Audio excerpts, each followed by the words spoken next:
I would really love to have a better relationship with my children that I had with those ex-wives. I literally just compartmentalized the heartbreak. I don't know what to do. The season premiere just dropped, and Robyn Brown's manipulation tactics are on full display within the first 5 minutes. If you've ever watched someone claim they're the victim while pulling all the strings, buckle up. This episode is a masterclass in emotional control that would make a therapist's pen run out of ink. Let's start with the opening scene. Kody Brown is brushing his 13-year-old son Solomon's hair on the way to school. This child has no known disabilities. He doesn't need assistance. He's a teenager perfectly capable of handling his own hair. But there's Cody, playing devoted dad for the cameras, while his adult children from other marriages are breaking down because their father won't show up for them after their brother Garrison's death. The contrast cuts like a knife. Here's where Robyn's game reveals itself. She and Cody spend this episode performing scripted theater about how they didn't choose monogamy. They recite lines about Cody's exes leaving, about monogamy being forced upon them, about struggling with this new dynamic. So, when I married Cody, I really did feel a calling. I had a very strong spiritual witness that I was supposed to be married to Cody. And I don't feel that pull anymore towards plural marriage. I don't care how fast it sells. I just want it resolved. Isn't he all about fairness, though? Oh, no, but only for him. Every woman who's ever balanced a household budget while someone else made decisions without consulting her recognizes this performance. It's the scent of someone rewriting history while the ink is still wet. Then Robyn drops the word concubine when discussing what another wife would be, not sister wife, not partner. Concubine. That's the hierarchy she's protecting. And in the same breath, she sets impossible standards for bringing another woman into the family. She needs guarantees. She needs perfection. She needs it to be wonderful and exactly what she always dreamed. Translation, she's setting goalposts on a football field that doesn't exist. She knows there are no guarantees in life. She knows perfection is a fairy tale. But by maintaining these impossible standards while keeping just enough faith-based possibility alive, she accomplishes something brilliant from a manipulation standpoint. She keeps Cody perpetually insecure about whether she's satisfied while ensuring they'll never actually test polygamy again. Cody plays his own game right back. He keeps Robyn unstable by implying she doesn't provide enough sex, that he'd only consider another wife for sexual reasons, that monogamous men don't get enough. It's a toxic dance where both partners keep each other off balance as control. She threatens with disappointment and monogamy. He threatens with sexual dissatisfaction. Neither is honest. Both manipulate. This is the foundation we're walking into this season. I love being married. Love being married to David. First year of marriage, they say that a lot of people fight in their first year of marriage. I think we're doing good. I'm just saying. I think that applies to young couples because they're trying to figure out each other. A relationship where manipulation replaces honesty, where victim narratives replace accountability, and where two people play psychological games rather than admit they got exactly what they wanted. Cody has Robyn's undivided attention. Robyn has Cody's undivided resources. The monogamy they claim was forced is the monogamy they've lived for over a decade. The episode opens with a devastating split screen of grief. Janelle is in North Carolina, moving forward with her life while speaking openly about missing her son Garrison. His presence fills the episode for her, for Christine, for their children. They honor him. They remember him. They carry him with them. And then there's Cody and Robyn. For them, Garrison is something that happened. Past tense, move along. Nothing to see here. Madison Brown breaks down on camera, getting to the raw truth of what's destroyed the relationship between Cody and his children since Garrison's passing. Since his death, instead of reaching out to his kids, instead of making amends, instead of showing up, Cody compartmentalized. He pushed them aside. He didn't show up for them, even at the funeral. Let me repeat that. Even at the funeral. After Garrison's service, instead of the family coming together to grieve, to commune, to put differences aside for one moment in honor of a son and brother they'd lost, Cody and Robyn did their own thing, separately, away from everyone else. They didn't even go to Erica's house, which belonged to Curtis's late wife. Curtis is Cody's brother. The entire family gathered there, but not Cody and Robyn. Even in death, they couldn't show their concern and care for Garrison in a way that brought the family together. Even in the most devastating moment a parent can face, Cody chose separation over solidarity. I've had family members ask me if Cody and I are going to live plural marriage again. Are you going to live plural marriage again and bring somebody else into the family? And I'm not sure what's going to happen. And now, in this new episode, there's barely any discussion. It's like Garrison doesn't exist in the eyes of Cody and Robyn. It's like Cody's other children don't exist either. Madison's talking head reveals everything. She's angry. She's trying to learn not to be disappointed. She wants her dad to show up. She wants reconciliation. and she knows Kody played a part in this distance, but Kody sees it differently. He says they're at an impasse because his kids want to make amends only on their terms, only under their circumstances. He doesn't want to be held to accountability. Let that sink in. His son died. His children are grieving, and Kody's main concern is that they want accountability from him. That's too much to ask, apparently. Showing up is too much. Taking responsibility is too much. Being present for his living children while they mourn their brother is just more than he's willing to give. Meanwhile, he's brushing Solomon's hair, he's driving Solomon to school. He's being super dad for Robyn's kids while his adult children are breaking down over his absence. The message couldn't be clearer if he's skywriting it. Robyn's children matter. The children from his previous marriages are optional, negotiable, contingent on whether they'll let him avoid accountability. If you're wondering whether accountability is coming for Kody and Robyn this season, the answer is a resounding no. They take no responsibility for anything. Their victim narrative continues. They didn't choose monogamy. They're struggling even though there appears to be no struggle. They're the ones who were abandoned, not the ones who did the abandoning. And through it all, Garrison's memory hangs heavy for everyone except the two people who should be carrying it the heaviest. Let's talk about the lie Kody and Robyn keep telling themselves. The big one, the foundational falsehood that props up their entire victim narrative this season. We didn't choose monogamy. It was chosen for us when Kody's exes left. Notice that language? Kody's exes. Not my sister wives, not our family. Robyn is already distancing herself from the women she spent years claiming as sisters. They're reduced to Kody's exes now, as if she was never part of that family structure at all, as if she didn't benefit from it for over a decade. This victim narrative might have worked if we all had collective amnesia. But here's the problem. We watched this show. We saw Kody abandon his other relationships years before anyone officially left. We watched him spend every night at Robyn's house. We watched Christine beg for attention. We watched Janelle practically become a single mother.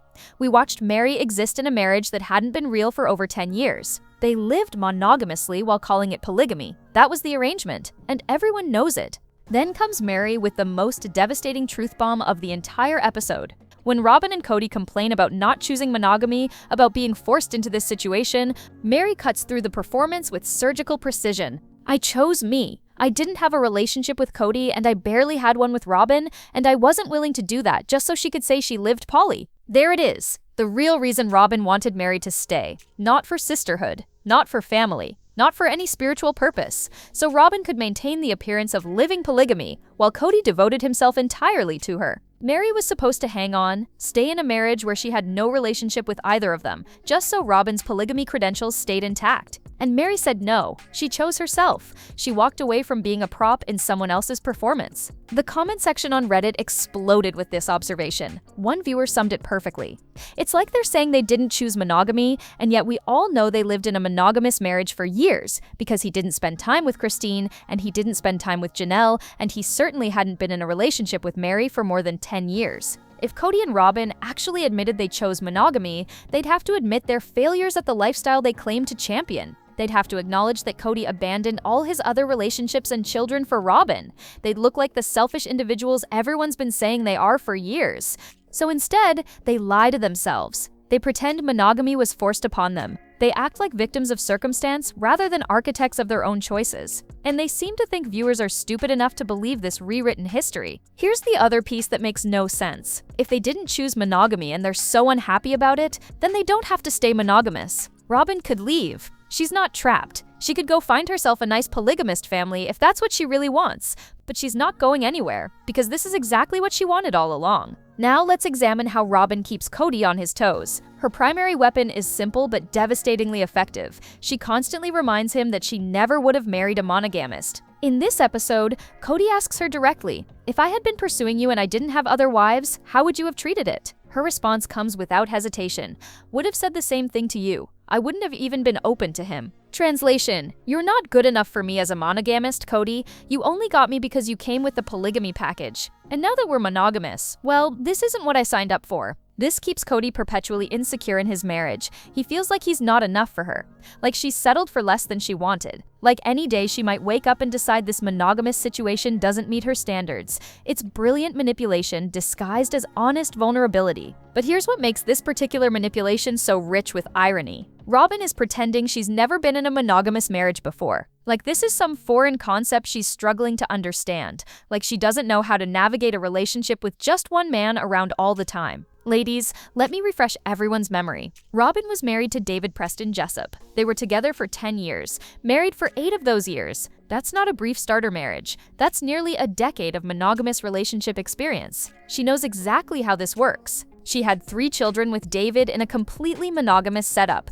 She navigated birthdays, holidays, financial decisions, parenting conflicts, and daily life with one husband. She's done this before, she knows the rhythm, she understands the dynamic. But in this episode, she acts like Kody being around all the time is some shocking adjustment. It's definitely a different balance because he wasn't there all the time. You know, it was a couple times a week. I'm now in a different marriage than I've ever been in. Except she has been in this kind of marriage for a decade with her first husband. And even beyond her first marriage, Robyn's been in a functionally monogamous relationship with Kody since she entered the Brown family. He spent the vast majority of his time at her house. He prioritized her needs. He showed up for her kids. The other wives got scraps while Robyn got the full meal. This has been her reality for over 10 years with Kody. So when she claims she doesn't know how to do monogamy, when she acts like this is unfamiliar territory, when she suggests she might not be cut out for this lifestyle, it's performance art, strategic vulnerability designed to keep Kody feeling inadequate. Every woman who's watched a partner use selective memory to rewrite relationship history recognizes this tactic. The past gets conveniently forgotten when remembering it would undermine the current narrative. Robyn needed to be the devoted polygamist who sacrificed her principles when the other wives left. She couldn't be the woman who spent a decade in monogamy before and another decade functionally monogamous with Kody, while other wives existed in name only. The manipulation works because Kody's ego is fragile enough to believe he might lose her, and as long as he believes that, Robyn maintains control. Now we get to watch Robyn set up the most brilliant trap in her manipulation playbook. Kody asks her if she sees value in polygamy for their future, and her response is a masterpiece of saying no, while technically leaving the door open. If there was somebody who was really supportive and really wanted to work and really wanted a relationship with me as well as with you, not just you, and then we had a guarantee that it was going to be okay and it was going to be wonderful and it was going to be what I always dreamed it was supposed to be, that would be something to really truly consider. Let's unpack what just happened, because if you've ever dealt with someone who sets conditions they know can never be met, you're watching a familiar dance. First, the new wife would need to want a relationship with Robyn, not just Kody. Sound familiar? It should. That's exactly what Christine used to say back in the day. Christine famously declared that the woman has to want the family, not just the man. And we all watched how that philosophy worked out when Robyn joined the family. Christine's needs got ignored. Her relationship deteriorated. The woman who wanted the family turned out to want Kody's exclusive attention. But here's Robyn recycling that exact language.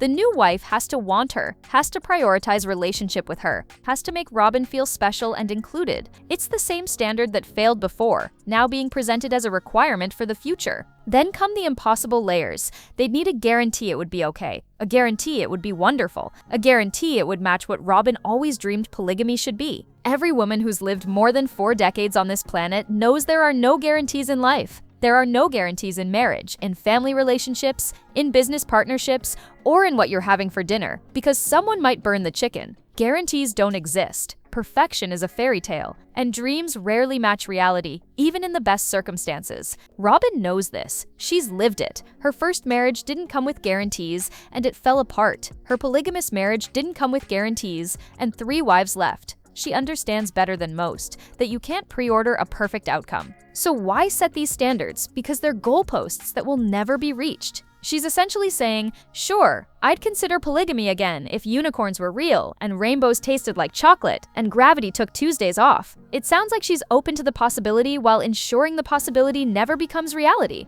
This keeps Kody in a state of perpetual uncertainty. She hasn't said no. She's left the door cracked open just enough that he can't accuse her of refusing to live their faith. She's maintained her polygamy credentials with her family members who are pressuring her, but she's also made it virtually impossible for this to actually happen. And here's the really twisted part. By keeping this theoretical possibility alive, she prevents Kody from fully committing to monogamy. He can't settle into their relationship and feel secure, because there's always this suggestion that maybe someday, if the perfect scenario presents itself, she might want to share him again. It's control disguised as consideration. It's a no, wrapped in maybe. It's the relationship equivalent of telling your kids they can have dessert after they finish cleaning a house that's perpetually messy. The reward stays dangled, the work never ends, and everyone stays exactly where you want them. Red flag checklist for anyone watching. When someone sets conditions for a relationship that require perfection and guarantees, they're not actually open to that relationship.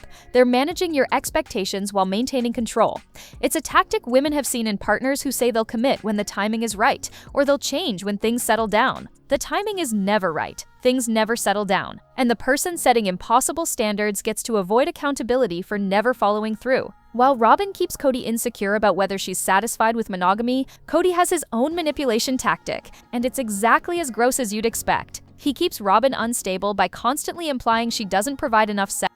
In one of the most uncomfortable conversations of the episode, Kody tells Robyn that the only reason he'd consider another wife is for sexual purposes, not for companionship, not for love, not for building a celestial kingdom family, just sex. Robyn's face says everything. She looks horrified, and she calls him out with language that should make everyone's ears perk up. Me. I'm like, okay, well, so you have the real relationship with me, but then she's just what? A concubine? Because that's pretty much what that is. There's that word again, concubine. For those who've been following this culture for years, hearing Robyn use this term validates what many have suspected about the hierarchy in these relationships. The concubine is the sex partner. The wife is the real relationship. And Robyn just admitted that's how she views the structure. She continues, "It should be more than that for sure. Most women want commitment. They want love. They want tenderness. They want companionship." And then she lands the accusation. "You're saying you would never put this at risk, but you're saying the only reason why you would do it is for sex. But that's not a good enough reason." Kody's response, "My point is, it's not a good enough reason." Except he just spent the entire conversation making it clear that sex is exactly his motivation. He's told her there's a weird expectation that when he was with other women there was a surplus of sex, and now that he's only with her there isn't. He's complained that a polygamist man has too much sex, and a monogamist man doesn't have enough sex. He's made it abundantly clear that he feels sexually deprived. And thanks to Christine's book, we now know what Kody's sexual expectations look like. Hour-long massages that he demands. So every time they talk about sex in this episode, that's all anyone can think about. Kody lying there expecting an hour-long massage while complaining he's not getting enough. This is Kody's leverage. Just as Robyn keeps him insecure by suggesting monogamy isn't what she wanted, he keeps her insecure by suggesting she's not meeting his needs. It's his threat. His way of maintaining control.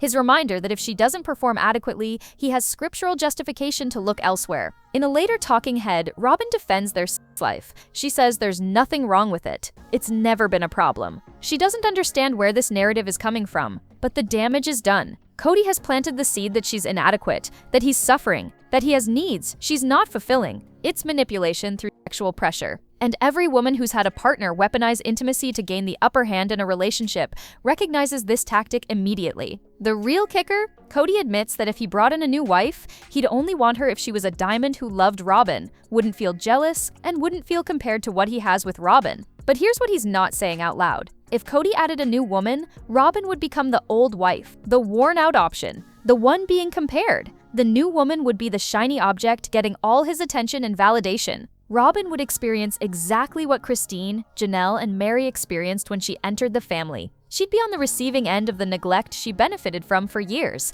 and Robyn has already shown she cannot share. She's not capable of it. She doesn't want it. Her impossible standards prove that. So they're both playing games. She threatens with monogamy dissatisfaction. He threatens with sexual inadequacy. Neither is being honest. Both are manipulating. And the result is a marriage that looks exhausting to maintain and completely devoid of genuine intimacy. Robyn makes a claim in this episode that raises questions. She says family members are asking if she and Kody are going to live polygamy again. She frames it as pressure, as external voices questioning their choices.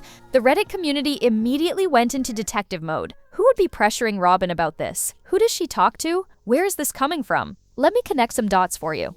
Robyn has a sister named Fawn who is closest to her in age. Fawn is in a plural marriage, and Fawn's husband happens to be a bishop in the church. He has 2 wives. He's a leader in their fundamentalist community. He's deeply invested in the polygamous lifestyle, both personally and professionally. If Robyn is getting pressure from family members about why she needs to be in plural marriage, the most likely source is her brother-in-law, the bishop. This is a man with authority in the church, with his own plural family, and with a vested interest in Kody and Robyn maintaining their polygamous credentials. Then there's Robyn's mother, who still believes in the principle. She's got other children who live it. The family structure is built around this lifestyle. Robyn leaving polygamy doesn't just affect her marriage, it affects her standing in her entire family system. But here's where it gets interesting. Robyn and Kody have abandoned almost every other rule of their fundamentalist faith. Let's make a list, shall we? They drink alcohol, they swear. Robyn doesn't wear her garments anymore, she drinks coffee. She shows cleavage now, she wears tight shirts, she doesn't dress as modestly as she used to.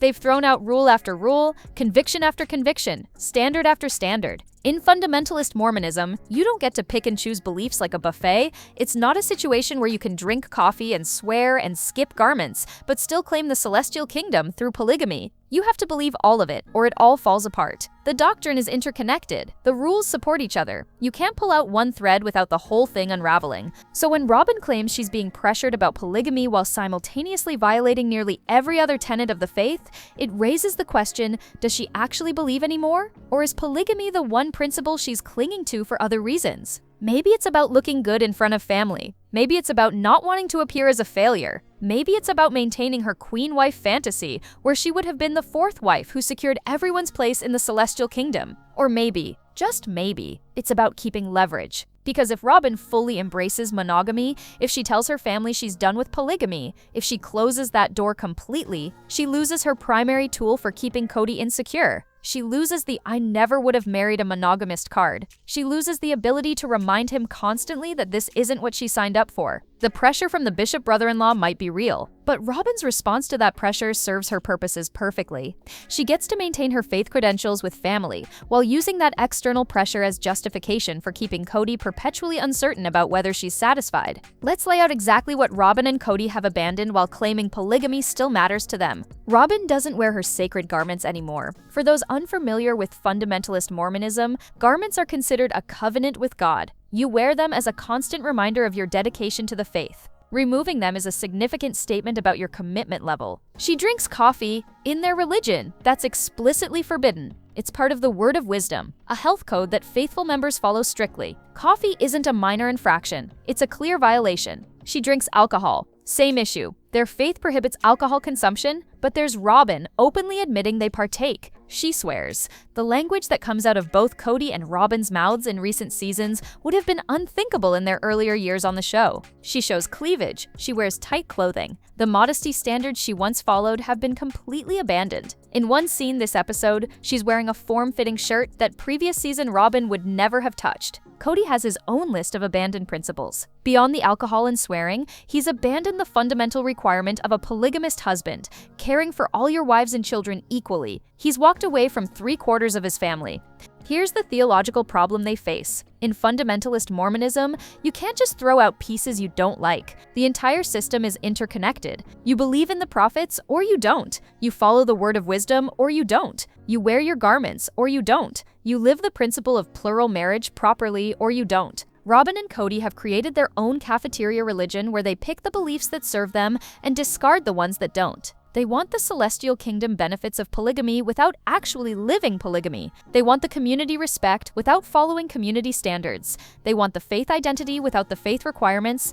It's spiritual hypocrisy packaged as victimhood, and the bishop brother-in-law knows it. The family members pressuring them know it. Anyone who understands this faith tradition can see right through it. The real question isn't whether Robyn believes in polygamy anymore. The real question is, what purpose does clinging to this one principle serve when she's abandoned all the others? And the answer keeps coming back to the same place: control. It's her leverage over Kody, it's her excuse for dissatisfaction, it's her justification for keeping him insecure. If she admitted she doesn't want polygamy, if she said she's chosen monogamy, if she embraced this relationship fully, she'd lose her primary manipulation tool. Kody would feel secure. He'd stop trying to prove himself worthy. He'd stop worrying she might leave. And Robyn needs him worrying. She needs him uncertain. She needs him constantly working to keep her satisfied. Because the moment he feels secure in their relationship is the moment her power begins to slip. And then, out of absolutely nowhere, Kody loses his mind. His eyes look bloodshot. His voice escalates to shouting. And there's no clear reason for the explosion.